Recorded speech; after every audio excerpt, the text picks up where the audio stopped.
এখন এটা রাইড করি, এটা হচ্ছে কি কন্ডিশনে আছে এটা যেতে যেতে বলি নাকি। তো ভাই আল্লাহ হাফেজ। কিছু থাকলো নাকি? কিছু থাকলো? ও বিসমিল্লাহির রহমানির রহিম। আল্লাহ হাফেজ। যাদের বাজেট একদমই কম আছে তারা বিজয়ের শোরুমে অবশ্যই আসতে পারেন। এখানে 10,000 থেকে শুরু করে 1.5 লক্ষ টাকা পর্যন্ত বাইক আছে, অনেক বাইক আছে। আমি ভিডিওর প্রথমে নাম্বার দিয়ে দেবো, ওই নাম্বারে কল করবেন। আর এখন আমি 4B নিয়ে ঢাকায় যাব। তো চলেন ঢাকায় যাই এবং যেতে যেতে আপনাদের সঙ্গে কথা বলি। তার সাথে কিন্তু যে এই বাইকটা যেটা আমি রাইড করব 1,40,000 টাকা, এটা কিন্তু বিক্রি করে দিব। সো যাদের দরকার তারা স্ক্রিনে দেওয়া নাম্বারে কল করবেন। বিজয়ের নাম্বারটাও দিয়ে দিব, আমার লাস্টে যে 16 নাম্বার সেই নাম্বারটাও কিন্তু আমি দিয়ে দিব। এখন এটা রাইড করি, এটা হচ্ছে কি কন্ডিশনে আছে এটা যেতে যেতে বলি নাকি। তো ভাই আল্লাহ হাফেজ। কিছু থাকলো নাকি? কিছু থাকলো? ও বিসমিল্লাহির রহমানির রহিম। আল্লাহ হাফেজ। সো এই হলো বাইক 4V, দেখতে পাচ্ছেন। ও সেই লেভেলে যাচ্ছে ভাই, কঠিন কঠিন লেভেলে যাচ্ছে বাইকটা। কোনো রকম সমস্যা নাই, মনে হচ্ছে যে খালি চালাই আর চালাই। আর তারপরেও তো আপনারা যারা বাইক কিনতে চাচ্ছেন, চিনছেন না যে কোন জায়গা থেকে ভালো কন্ডিশনের বাইক আপনি একটু কম দামে পাবেন, তো তাদের জন্যও কিন্তু আমি বেস্ট একটা সাজেশন দেওয়ার চেষ্টা করব। আপনাদের সঙ্গে আপনাদেরকে নিয়ে যাচ্ছি আমি ঢাকায়। গাড়ির কাগজপত্র সব কিছুই আমার কাছে আছে এবং আজকে যাব আমি একটু অন্য একটা রোড দিয়ে, যে রোডটা একদমই ইউনিক, গ্রামের মতো একটা রোড, সেই রোড দিয়ে যাব। আর বাইকটা দেখতে পাচ্ছেন যে কী কন্ডিশনে আছে, মানে 1 টাকারও কাজ নেই, মানে কোনো কাজ নেই। আপনার সাউন্ড যে স্মুথ, মানে নতুন একটা বাইক নামালে যেরকম সাউন্ড হয় ঠিক সেই কন্ডিশনই সাউন্ডটা আছে বাইকটাতে। 1 টাকারও কাজ নাই কিন্তু বাইকটাতে। আমি যাব এবং আচ্ছা তেলের লাইনটাকে দিছে, হ্যাঁ তেলের চাবি ঠিকঠাক আছে, বাইকে তেলও আছে। চলেন যাই আর কথা বলি। এই টিভিএস 4V কেনার জন্য কিন্তু অনেক মানুষ পাগল হয়ে যান, কিন্তু পান না। অনেক জায়গা থেকে বাইক নিয়ে প্রতারিত হন। তো তাদের জন্য আমার এই বাইকটা, যারা আমার ফ্যান ফলোয়ার আছেন শুধুমাত্র তারাই, তাদেরকেই এই বাইকটা দেওয়া হবে 1,40,000 টাকায়। এবং অন্যান্য মানুষ যারা আছে তাদের জন্য এই বাইকটার দাম 1,45,000 টাকা। কাগজের মেয়াদ একটা ফেল আছে, করে নিতে হবে। না হয় আসেন, সমস্যা নাই, দুজন কথাবার্তা বলি। উপর দিয়ে ট্রেন যাচ্ছে, দেখতে পাচ্ছেন উপর দিয়ে ট্রেন যাচ্ছে, এই সেই ব্রিটিশ পিরিয়ডের যে লাইনটা, সেই লাইনটা অবশ্যই এটা হচ্ছে নতুন করছে, আর ব্রিটিশ পিরিয়ডের লাইন ছিল এইটা। ও ট্রেনের শব্দ, ঝকঝকাঝক ট্রেন চলেছে, ট্রেনের বাড়ি কই। কবি শামসুর রহমানের যে কবিতাটা, সেই কবিতাটার একাংশ আমি বললাম। রাস্তায় অনেক ধুলাবালি এবং এইখানটা একটু ফাঁকা, ভাঙ্গা। কি বলতেছি বুঝতে পারলাম না। আজকে আসছিলাম আমি ভোর 5:32 বাসার থেকে রওনা দিয়েছিলাম, এবং যদিও এতক্ষণ আমি ঢাকায় থাকতে পারতাম, কিন্তু দেখলাম যে বাইকটার যে ব্রেক প্যাড, সেই ব্রেক প্যাডটাতে একটু সমস্যা আছে। এই কারণে ব্রেক প্যাডটা আমি চেঞ্জ করে নিলাম, কারণ এত দূরে যাচ্ছি, আমি যদি কোনো রকম সমস্যা থাকে তাহলে কিন্তু আমি বাইকটা চালায় মজা পাবো না, এবং বাইকটা যে নিবে আমার প্রতি তার বিশ্বাসটা কমে যাবে। সো আমি ওই জিনিসটা চাই না। আমি 2-1টা বাইক আপনাদেরকে দিব, কিন্তু একদমই সুপার ডুপার যেগুলো বাইক সেগুলাই। ফার্স্ট পার্টি স্মার্ট কার্ড, মালিকানা পরিবর্তন এনি টাইম হবে এই বাইকটা, এবং চলতেছে তো আলহামদুলিল্লাহ, দেখতেইছেন। এবং শুধু এখন এই চলা না, একদম ঢাকা পর্যন্ত আমি যাব এই বাইকটা চালিয়ে। কন্ডিশনটা আপনারা বুঝবেন, একবারও বন্ধ হবে না, কারণ এটা ভাই একদম মানে ইনটেক কন্ডিশনের একটা বাইক। এই বাইক যদি বন্ধ হয় তাহলে অন্য যে জটমট সেগুলো কী করবেন। এটা হচ্ছে গাজীপুরের রাস্তা, এটা হচ্ছে গাজীপুরের রাস্তা। পিছনে ঘোড়াশাল ব্রিজ, এই ঘোড়াশাল ব্রিজ এদিক থেকে যারা আসবেন তারা ঘোড়াশাল ব্রিজের আগে নেমে যাবেন। আগে নেমে গিয়ে হাতের বাম পাশ দিয়ে চলে যাবেন, ওখানে অটো আছে, 10 টাকা রিক্সা ভাড়া নেবে বিজয়ের দোকানে, সেখানটা আপনারা চলে যেতে পারবেন। এবং ওখানে বললাম যে 10-20-30 হাজার টাকা কিন্তু বাইকের কালেকশান অনেক আছে, সেই বাইকগুলো নিতে পারবেন আপনারা। পিছন থেকে যদি কিছু আসে আপনি যদি না দেখতে পান তাহলে সেটা কোনো রাইডারের ভিতরে পড়ে না, বা সেটা কোনো বাইকারের ভিতরেই পড়ে না। এই কারণে আমি এটা টাকা খরচ করে নিয়ে নিলাম। আর ঢাকার মিরপুর থেকে ঘোড়াশাল পর্যন্ত আসতে আপনাকে 160 টাকা লাগবে, শুধুমাত্র 160 টাকা ঢাকার মিরপুর থেকে এই ঘোড়াশাল পর্যন্ত আসতে লাগবে। কীভাবে আসবেন সেটাও একটু শর্টকাটে বলে দিই। সেটা হচ্ছে আমি ঢাকা মিরপুর থেকে আসছি, মিরপুর 60 ফিট থেকে মিরপুর 1 নাম্বারের যে ইউটার্নটা, সেই ইউটার্নটায় আমি আসছি অটো দিয়ে, লেগুনা দিয়ে 15 টাকা। তারপরে 1 নাম্বারের এই পাশে এসে আমি প্রজাপতি গাড়িতে টঙ্গী স্টেশন রোডে আসছি, ওইখান থেকে নিচে 40 টাকা। অনেকের কাছ থেকে 45 টাকাও নিতে পারে, 40-45 এর ভিতরেই কিন্তু আপনাদের এই ভাড়াটা হবে। তবে অনেক সময় 45 টাকা নেয়, অনেক সময় 40 টাকা নেয়। তো এই হলো 60 টাকা। আর টঙ্গী স্টেশন রোড থেকে একদম ঘোড়াশাল ব্রিজ পর্যন্ত আপনার নেবে মাত্র 100 টাকা। এই হলো টোটাল 160 টাকা, আর ওইখান থেকে 10 টাকা, এই 170 টাকা আপনাদের খরচ হবে। সো 170 টাকায় কিন্তু আপনারা চলে আসতে পারেন ঢাকা থেকে ঘোড়াশালের উদ্দেশ্যে। তো এই যে 4V নিয়ে টানার একটা শান্তি আলাদা। যে 4V মানে খাড়া টানের মেশিন, যে সেটা সত্যি 4V মানে অরিজিনালি খাড়া টানের মেশিন। এবং কালীগঞ্জের এই রোড গাজীপুরের এই সাইড দিয়ে আমি বলেছিলাম যে আপনাদেরকে নতুন একটা রাস্তা দিয়ে নিয়ে যাব। ওই রাস্তা দিয়ে গিয়ে আমি 300 ফিটের 3 নম্বর যে টানেল আছে, সেই 3 নম্বর টানেলের উপর দিয়ে চলে যাব।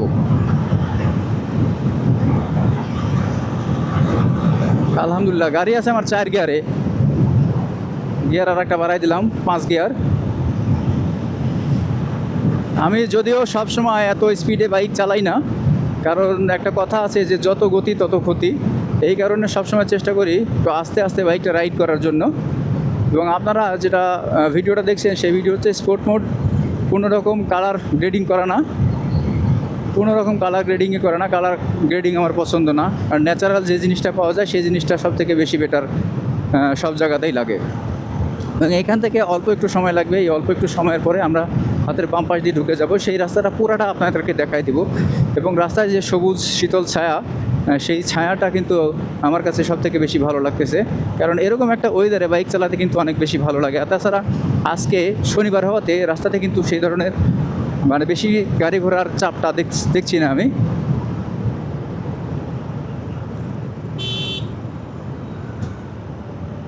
গাড়ি ঘোড়ার কোনো চাপটা আমি দেখতেছি না, এই জন্যে আরও বেশি ভালো লাগতেছে। কারণ এরকম যদি রাস্তা থাকে তাহলে অনেক দ্রুতই কিন্তু আমি পৌঁছাতে পারবো। মাঝে মাঝে অনেক স্পিডে গাড়ি ঘোড়া আসে, আর এই সকল গাড়ি ঘোড়া দেখলে আমার সব থেকে বেশি খারাপ লাগে এবং সব থেকে বেশি ভয়ও লাগে বলতে পারেন। এইখানটায় যারা কাজ করে আমি বলবো তাদেরকে সুপারম্যান, কারণ আমি গন্ধে টিকতে পারছি না এইখানটায়। বাট ওইখানটায় দেখেন একটা বাচ্চা, একটা মহিলা, ওনারা কিন্তু কাজ করতেছে। ওদের আসলে কাজটা বিভীষিকাময়। এবং যারা এই ধরনের কাজকাম করে তাদের দেখবেন যে শরীর টিকতেছে না। এই যে এখানে কিন্তু আরও 2 জন আছে, এখানে আরও 2 জন আছে। এগুলা টোকাচ্ছে, এগুলো টোকায় হয়তো বা তারা বিক্রি করবে। এবং এই বিক্রি করার পরে যেটুকু অর্থ তারা পাবে সেটুকু অর্থ দিয়ে তারা তাদের যে জীবনযাপন সেই জীবনযাপন করবে এবং খাওয়া দাওয়াটা করবে। গিয়ারটা একটু কমাই নেই, কারণ স্পিড অনুযায়ী গিয়ারটা বেশি ছিল, এই কারণে গিয়ারটা কমাই নিলাম। গাড়ি আলহামদুলিল্লাহ একদম ওকে কন্ডিশন। এই হাতিটাকে ক্রস করি, এই হাতিটাকে ক্রস করব। ঢাকা থেকে খুব বেশি মানে এখান থেকে খুব বেশি সময় লাগবে না। এখন 11টা 24 মিনিট। তো আমি বাসা থেকে রওনা দিয়েছিলাম ভোর 5টা 32 মিনিটে। এখানে আসছি, আস্তে আস্তে 7:30 পার হয়েছে। মোটামুটি 2 ঘন্টা লাগছিল, যেহেতু বাসে, তারপরে সিএনজিতে, তারপরে লেগুনাতে, এগুলোতে আসছি। এগুলো তো আসলে মোটরসাইকেলের মতো হবে না, এটা স্বাভাবিক বিষয়। এই কারণে একটু দেরি হয়েছিল। তো এখানে আসলাম, আসার পরে বিজয়ের কাছে বাইকটা ছিল। বিজয়ের কাছ থেকে মানে বিজয়েরকে আমি ঘুম ভাঙাইলাম, দেখি যে ও বিভোরই ঘুমাচ্ছে। কয়েকটা কল দিলাম, কল রিসিভ করলো না। পরে বুঝলাম যে না, এই মালে তো ঘুমাচ্ছে, এই মালের ঘুমটা ভাঙাতে হবে। পরে বাসায় গিয়ে দরজা টোকা দিলাম, দেখি যে বিজয় বেচারা ঘুমাচ্ছে। পরে ডাক দিলাম, বলে যে ভাই একটু বসেন। ও বসেন না, আমার চাবি দিল আর শোরুম খোলার জন্যে, ঠিক আছে। পরে আমি ওর শোরুমে চাবি নিয়ে শোরুমটা খুললাম। শোরুমটা খোলার পরে বাইকটা বের করলাম। বের করেই মানে আমি যখন টানটা দিলাম তখন দেখলাম যে না, এই বাইকটা একটা প্রবলেম আছে। সেটা হচ্ছে যে এর ব্রেক প্যাডটা মানে যে চালাইছে সে চেঞ্জ করে নাই। এই কারণে সেই ব্রেকটা আমি চেঞ্জ করে নিলাম। এই কারণে দেরি হয়ে গেল এইখানটা। তাছাড়া অনেক আগেই আমি ঢাকায় থাকতে পারতাম, কিন্তু অনেক রিস্ক ছিল। আর ওই রিস্কের কারণে আমি ওইখানটায় যাই নাই। এই যে এটা হচ্ছে কালীগঞ্জের মোড়। এই কালীগঞ্জের মোড় থেকে কিন্তু আমি যাচ্ছি।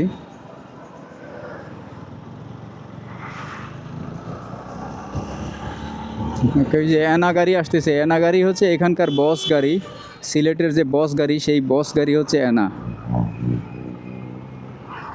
আমি আরও একটু সামনে যাব, আর একটু সামনে দিয়ে আমি বাম পাশ দিয়ে ঢুকে যাব একদম কাঞ্চনের ওই সাইড দিয়ে 300 ফিটে 3 নম্বর টানেলে উঠবো, যেটা এই যে আর অল্প একটু সামনে।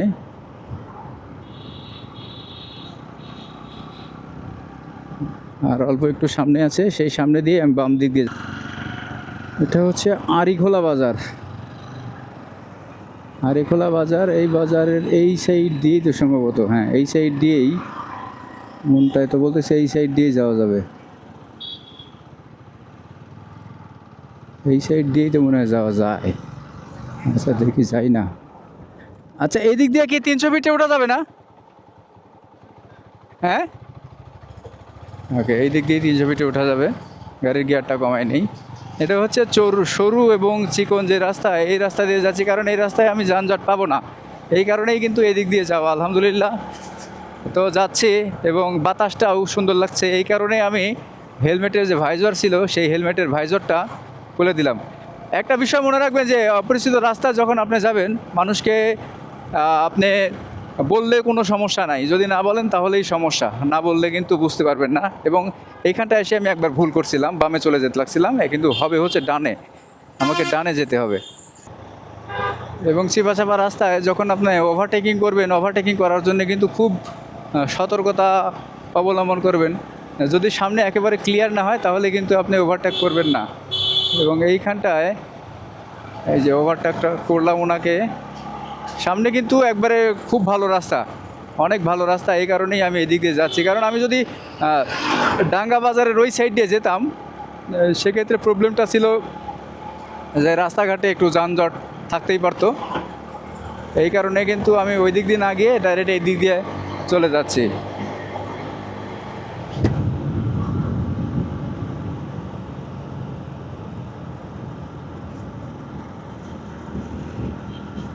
মনে হচ্ছে যে তেলটা কম পাচ্ছে, এরকম এরকম মনে হচ্ছে আমার।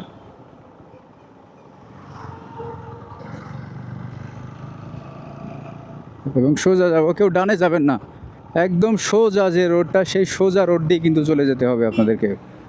আমি যেভাবে দেখাচ্ছি সেইভাবে। রাস্তার ভিতরে এই একটা জিনিস অনেক বড় দুর্ঘটনার কারণ হতে পারে, তো এই জিনিসটা কিন্তু তারা হয় কেটে ফেলা উচিত, না হয় একেবারে উপড়িয়ে ফেলা উচিত। কারণ অপরিচিত কোনো লোক হলে যে সামনে দেখতেছে সোজা রাস্তা, সোজা রাস্তার ভিতরে যদি ওরকম কোনো সমস্যা হয় তাহলে কিন্তু অনেক বড় সমস্যা। এই যে অটো থাকবেই। এবং এই যে এইখানটা যে মোড়গুলাতে সবসময় ইন্ডিকেটার জ্বালিয়ে রাখবেন আপনারা, মোড়গুলাতে ইন্ডিকেটার দিবেন সবসময়।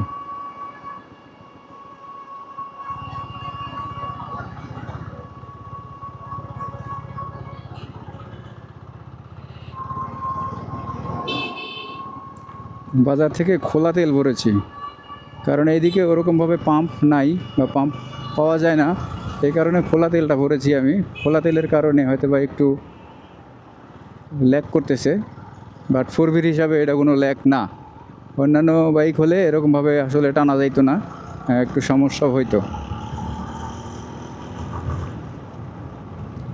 এবং এই যে চিকন রোডটা, এই রোড দিয়েই কিন্তু যেতে হবে আপনাকে ঢাকায়।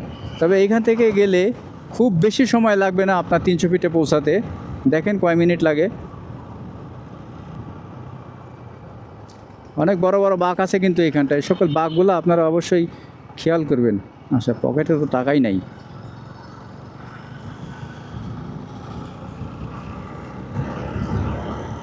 যাচ্ছি বাইকে চলার জন্য যা যা দরকার, মানে তেল দরকার তেল নিয়েছি, গাড়ির দরকার গাড়ির কাগজ দরকার গাড়ির কাগজ নিয়েছি, মানে বাইকের খাওয়ান আছে ভরপুর ইনশাল্লাহ। আর আমি নাস্তা করেছি।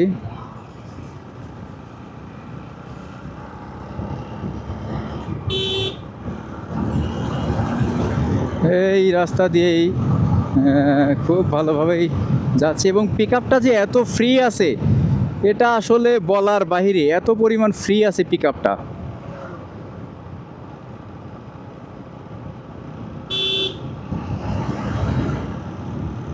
এবং সোজা দিয়ে যাবেন, অল্প সময় লাগবে এদিক দিয়ে গেলে।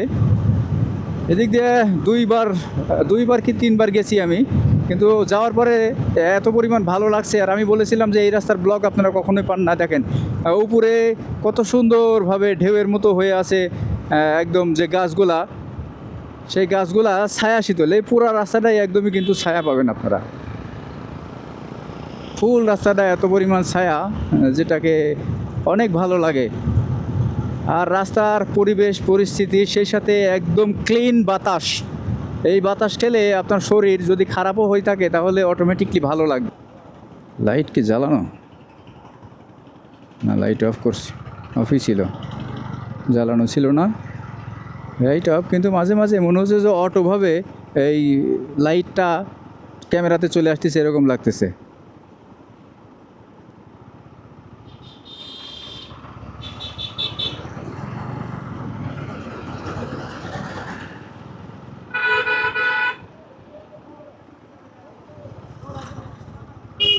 এই যেটা বাজার হচ্ছে কারভাটা বাজার নাকি ভাড়কা ভাঙা, দারিকা ভাঙ্গা বাজার। দেখেন এই যখন রাস্তা দিয়ে আসি না তখন আসলে নিজেরও অনেক জানা হয়, অনেক বোঝা হয়। দারিকা ভাঙ্গা বাজার, দারিকা ভাঙ্গা বাজার পার হয়ে যাচ্ছি। আচ্ছা, সামনের যে দুইটা গাড়ি আছে এই গাড়িগুলা ক্রস করে তারপরে আবারও কথা বলি।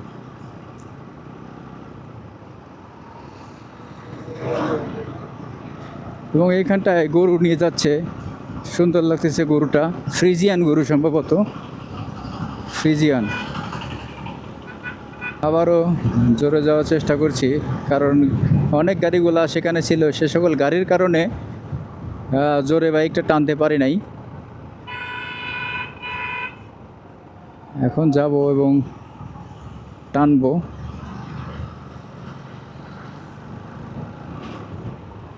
এবং এই মোড়টা আমার কাছে অনেক বেশি সিরিয়াস মনে হয়, কারণ এই মোড়ের পাশে দেখেন যা বালু টালু সব কিছু রেখে দিয়েছে।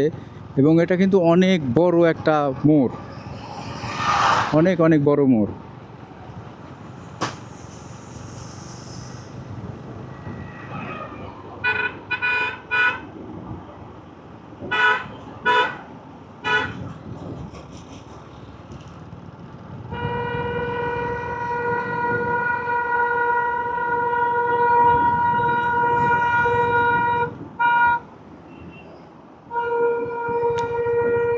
হর্ন হোদাই বাজায় ভোদাই, এটা কথা আছে না? তো এই হচ্ছে সেই ভোদাই। আচ্ছা, এদিক দিয়ে রাস্তা, এই বাজারটা তো চরম অবস্থা খারাপ দেখতেছি। আচ্ছা, বাজারের ভিতরে আমি ঢুকবো না, বাজারে না ঢুকে এই দিক দিয়ে যাব। বাজারে ঢুকলে অবস্থা খারাপ হবে। অবশ্য বাজার থেকে অল্প একটু সময় লাগতো ওই দিক দিয়ে। যাই হোক, এই দিক দিয়ে যাই। এবং এদিক দিয়ে গিয়ে যে মেন রোডটা আছে সেই রোডটাতে আমি যাব। তা তার আগে আমি একটু দেখে নিই। আচ্ছা, পরবর্তী ভিডিওতে আপনাদের সঙ্গে কথা হচ্ছে, এরপরের পার্ট আমি দিচ্ছি। একটু থামাইলাম। আল্লাহ হাফেজ।